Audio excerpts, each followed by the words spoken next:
Bismillahirrahmanirrahim. Assalamualaikum warahmatullahi wabarakatuh.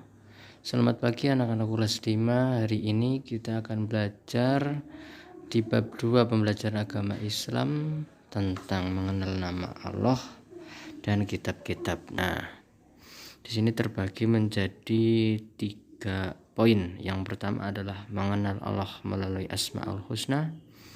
Yang B, terpuji di hadapan Allah Subhanahu wa taala, dan yang C, mengenal kitab-kitab Allah.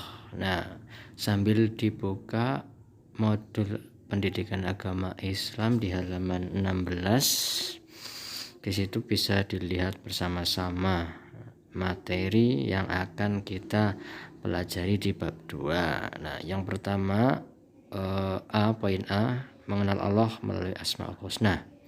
Nah, bisa kita lihat yang pertama adalah Al-Mumit, artinya yang maha mematikan. Semua makhluk yang bernyawa pasti akan mati, tetapi Allah adalah yang berhak mematikan setiap makhluk yang bernyawa itu. Nah, kemudian kematian tidak dapat dihindari dari makhluk-makhluknya. Yang kedua adalah Al-Hayyu. Al-Hayyu artinya Allah Maha Hidup.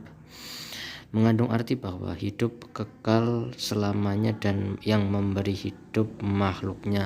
Yang Maha Hidup hidup terus sampai dengan nanti akhir zaman. Allah akan selalu hidup dan tidak akan pernah yang namanya mati, karena Allah sendiri adalah yang memberi hidup kita semua.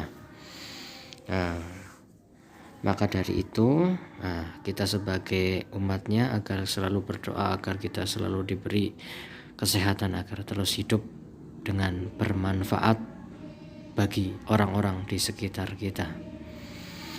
Yang ketiga adalah Al-Qayyum.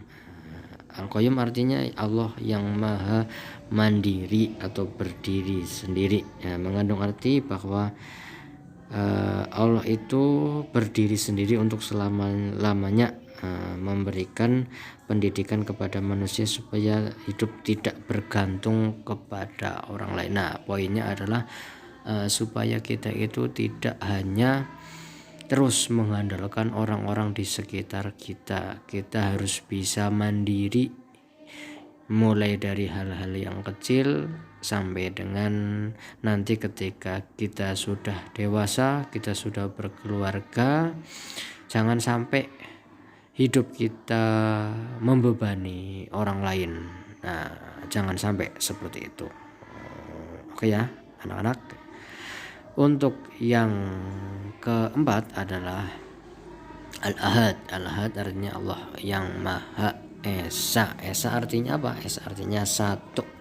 Seperti dikatakan di dalam firman-Nya, Quran surat Al-Ikhlas di ayat yang pertama, Qul huwallahu ahad, katakanlah Muhammad bahwa dialah Allah yang Maha Esa. Ahad itu artinya Esa.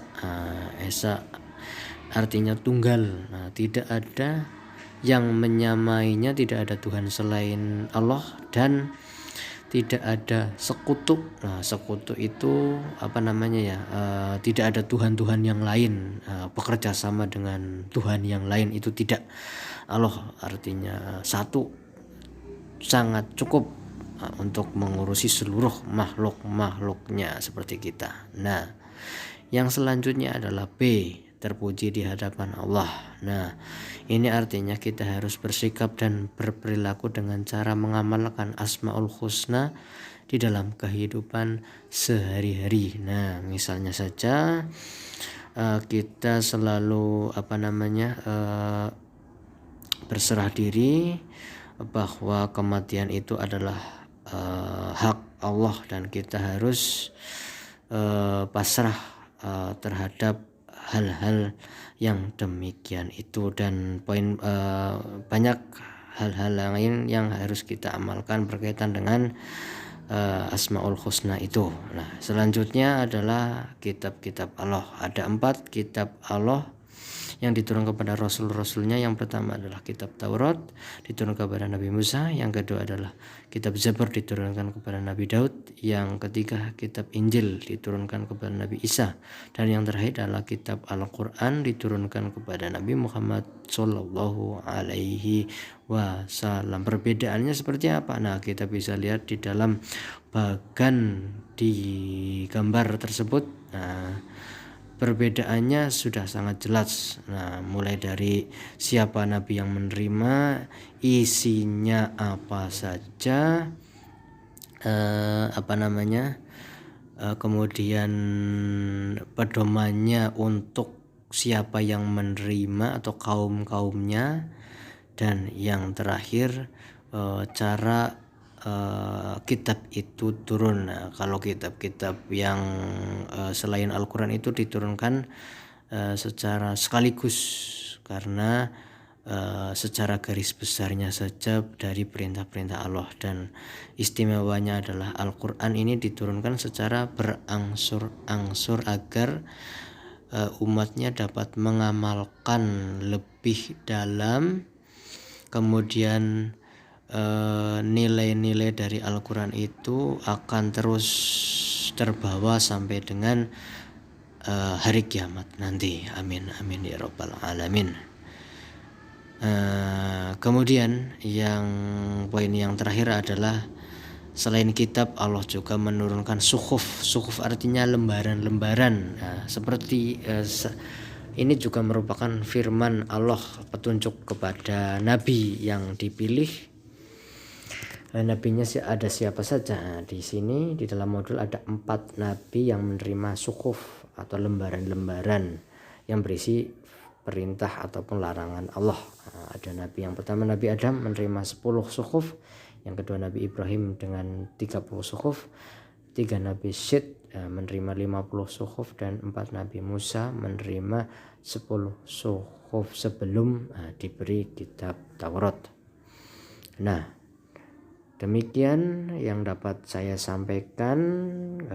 Selanjutnya kalian dapat membaca modul di halaman 18 ini. Kemudian untuk menghadapi UTS yang akan datang, kalian terus belajar di rumah.